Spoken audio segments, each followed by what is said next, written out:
We're good.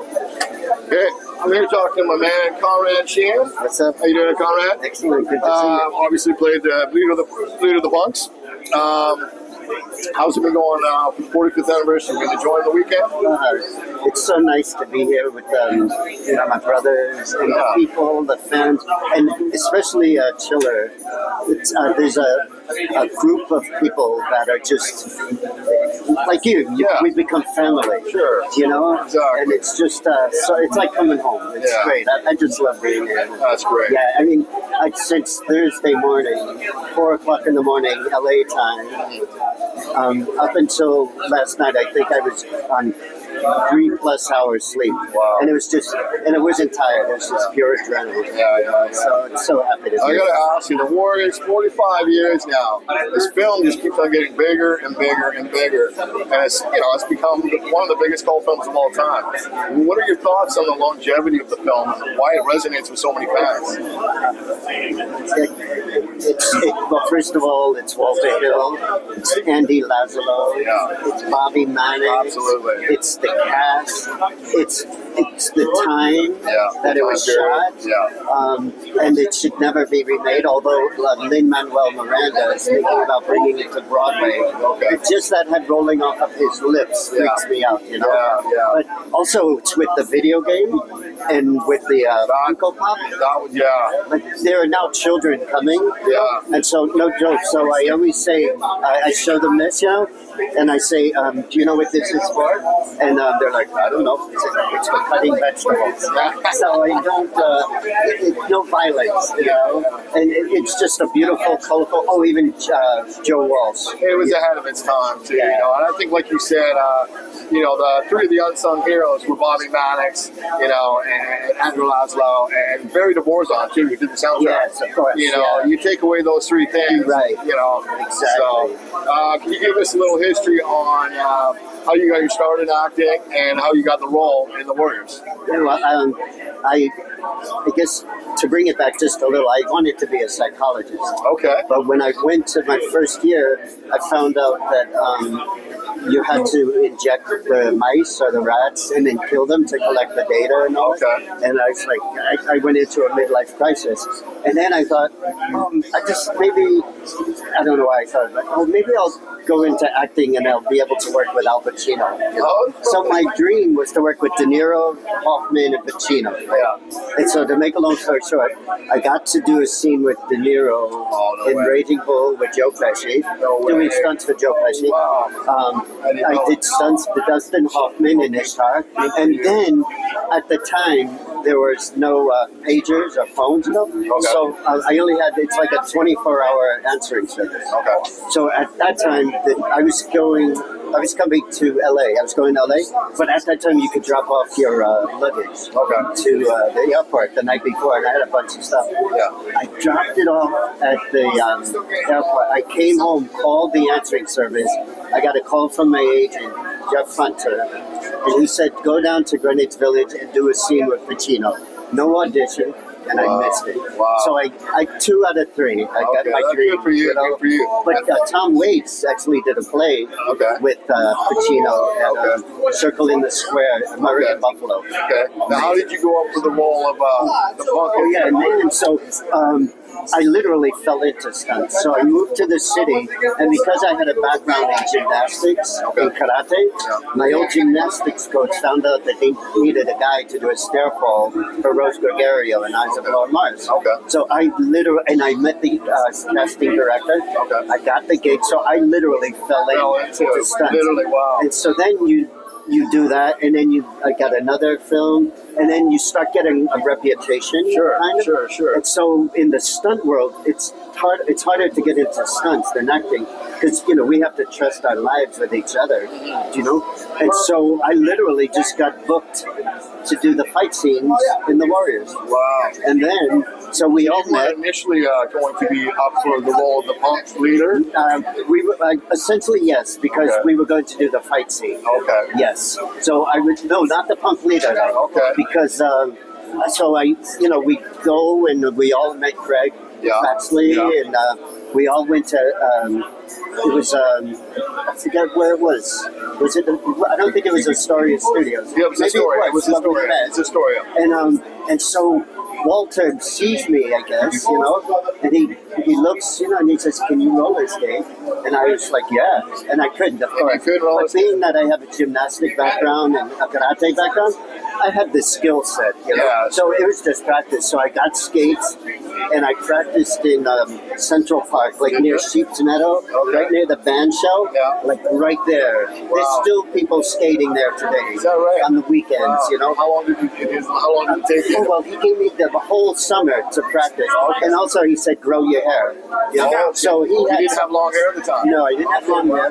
But Sol Uric had no skaters in the book. So my question now with Lin-Manuel Miranda, I wonder if my character will ever be presented, because there was no skater. Yeah. I guess they were the punks. Yeah. But who cares? Just to have that roll off of his lips is enough, Sure. So I practiced all summer, and then even before we did the close-ups, I guess Walter knew that I was going to have close-ups in the punks, but I was also hired to do the explosion scene for the orphans. Okay. So that night. That's right. A lot of people out there probably don't know that you were an orphan. Yes. Yeah, a lot of people probably don't know that. They know you as the leader of the punks. But tell us about that. Yeah. So what happened was I was hired to do it. Billy and Agnes and myself. And Billy was great with cars, even though this wasn't a car stunt. So when I get to set that night, Walter has Bobby put me in the orphan shirt, but with a cap on my head, like a beanie kind of cap. Oh, okay. And he kind of kept me on. I was on the far right. Far right, okay. And then it was Billy, and then it was the orphans. Okay. And then so the scene was Michael throws the Molotov cocktail, and then Billy and I are supposed to run, and if the car was here, the camera was here, and my job was when I get to my mark, special effects was going to push the button, and then the car goes, and then I have to sell it into the camera, Gotcha. But so what happens is I get to the mark, nothing. So I run through, you just keep the action going, This happened maybe 11 times. Wow. And for some reason, they kept putting a little more gas. It was like a gas explosion. So they had to film that explosion 11 times? When he pushed the button, nothing. Oh, nothing. Nothing. Oh, nothing. Wow. So finally, we get to it. I didn't have to sell a thing. It was boom. Leon Delaney was on a U-Haul truck, maybe 100 yards away, and he felt the impact of it. God. And some kid got glass in his eye who wasn't even, in. Wow. We were like in a bubble. I think debris went on the rooftop. The trunk flew off onto the roof. The door, I have pictures that I should have brought them. The door is hanging on just a hair of metal. Wow. Otherwise, it would have just blown right. I felt I was in a bubble. That's all I can say. No glass. Yeah. It was amazing. Yeah. Amazing. How was it working with Walter Hill? And did you ever work with him again after the war? No. Never did? Well, first of all, he's the greatest guy in the world. The greatest director. Guy to work with? Yeah. Oh, the best in the world. And I mean that it's just pure, great energy. Yeah. No ego. Yeah. Just, I had the little toothpick and, like when I opened the door, I just remember, I was like, look and then do a pan of the room. Just really simple. Sure. And no, emotion. It was just, he set the mood, He knew what he wanted. And so he was the best. But I think when I did Brubaker after a while later, and then I forget Bronson, forget his first name, but he was the wardrobe designer for 48 Hours. Oh, wow, okay. And then Walter invited me to set for 48 Hours. 48 Hours. And I didn't go. But what I found out, and they especially they were disappointed, and that I didn't make it, And what I found out later from Joel Weiss is when he would invite you you the set, he usually puts you in the movie. Yeah, well, he had Marcelino Sanchez who had a small little thing in that. You know, of course, David Patrick Kelly had a small thing. Sonny Landham with of course, James Remar. So, I think that could have been in it. You could have been in it. But just to work with Walter. But I've been to his house. Yeah. We were at his house to film that video opening of, in Coney Island. Sure. Walter did a video the montage. Opening. Yeah. And we went to his house, and he was so cool because he made it a point that he wanted to have everybody who passed away listed. So before we filmed, his assistant Hope I asked her, "Do you have a poster board?" And we listed every name. So I held it actually, and Walter read the list down as he was being interviewed. So he really cared about those who are not. That's great. Present. That's great. He was the greatest director. That's awesome. That's awesome to hear. Now, for me, hands down, the best fight scene in the movie is the Warriors vs. the Punks. Absolutely. That was done on a soundstage. Can you tell us a little bit about, do you remember filming that whole scene? Oh, yeah. It's indelible. Yeah. So, prior to, so the opening is in, the first establishment shot was at Patsy's. In Upper That's East right. Harlem. That's right. The bar scene there where it shows you the Patsy's. Yes. In Harlem. Exactly. And then the subway scenes were in Union Square. And then up to the point where I opened the door. When I opened the door, now we're in Astoria Studio. And we did that so Walter could pull out the stalls and set camera and have more control over the angles. And so that's why we shot that in the studio. And it was really nice because it's basically a box in the middle of a warehouse. So you have nice rain to just, sit outside and talk even as they're setting shots. Now, did Marcelino Sanchez get? I mean, it looks like he got pretty close when he gave you that shot. Well, I was just going to bring up Marcelino Sanchez. When he spray painted you. Well, the shot, yes. The shot. Let's see. What I'm really thinking about first is the scene when I had to put my foot through the door. With Tom McKitterick at the bat, and I had to put my foot through the stall, and then he punches me and I flip. So it was pretty funny because, Tom is right near the door, right? When I did my first kick, it was like this far away from the door. I didn't even get close, And it turned out Tom had to be like this, because I had to literally get my foot through, like up to my ankle. If I didn't get my ankle through the door, because I had to commit, if my ankle was, and the whole skate, if it got locked in the wood, it would have twisted my knee. So it was, I couldn't get the shot, I couldn't deliver the shot. And it was affecting me. Marsh knew that, and you know what he did? We went to his motorhome, and he sat me down, calmed me, and we had orange juice. And then I calmed down, and then went back and got the shot. But now we're not, and then we became dear friends ever since. Good. And but the opening shot, it's like the calm before the storm, right? Down the ramp, the dialogue, and the skate, and then open the door, boom. And so Mars was the type, like, he would be the type, like, punch me, and then cut, hey, are you okay? Like that's the really greatest nice. guy in the world. That's cool, and then when I took the shot, I mean, it was it didn't hit me. But I didn't have my right hip, Oh my gosh, I took the whole impact with the skates on the hip. Oh, it hurt for years. I bet. So, just a couple more questions. How was it to get your own Funko Pop?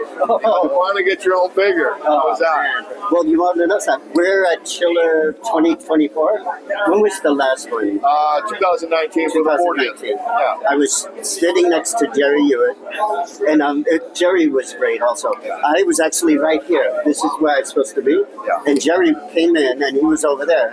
And I don't know what inspired him, but he goes, Konrad is not going to be here. I want him next to me. Yeah. And we spent the whole weekend together. Yeah. And then it was That's right. You guys were side by side. That's right. Yes. I remember. Right over there. because of Jerry. That's right. You know, Yeah. and we had a beautiful weekend. Yeah. I think it was either Mike. I was Michael came over and he goes, "Hey man, you're like Funko Pop."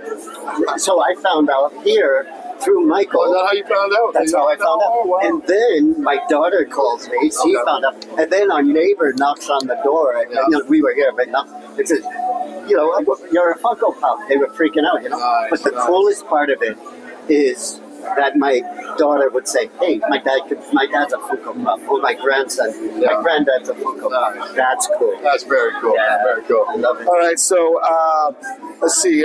Besides being a Ducky boy, the Wanderers, which many probably know, what other opportunities came your way after the Warriors? In movies, you mean? Yeah, films or whatever. you Yeah. want to talk about. Well, like, let's see. I mean, I've been blessed because of stunts, and I also studied acting. Not good, by the way, but I did study acting, and I got to do Raging Bull, doing stunts for Joe Pesci, as I Nice, mentioned. yes, yeah. Michael J. Fox, Supervised Success. Oh, wow. I got to work with Robin Williams. Yeah. In World Aquatic Guard. I got to work with so many I don't remember. Sure. To be honest, I Sure. And and I got to star in Brubaker with Redford. Yeah. But what happened there is I was hired by Bob Rafelson. Okay. It was Redford, Yafakoto, David Keith, John Vanessa, and myself. And it was Bruno Neuten's cinematographer, which were like these blue grays. Yeah. He was really making, Bob Rafelson was making really nice. Yeah. But to make a long story short, he was fired, and Stuart Rosenberg came in, and I had a meeting with Stuart Rosenberg one-on-one, and his first line to me was, "I'm not interested in character."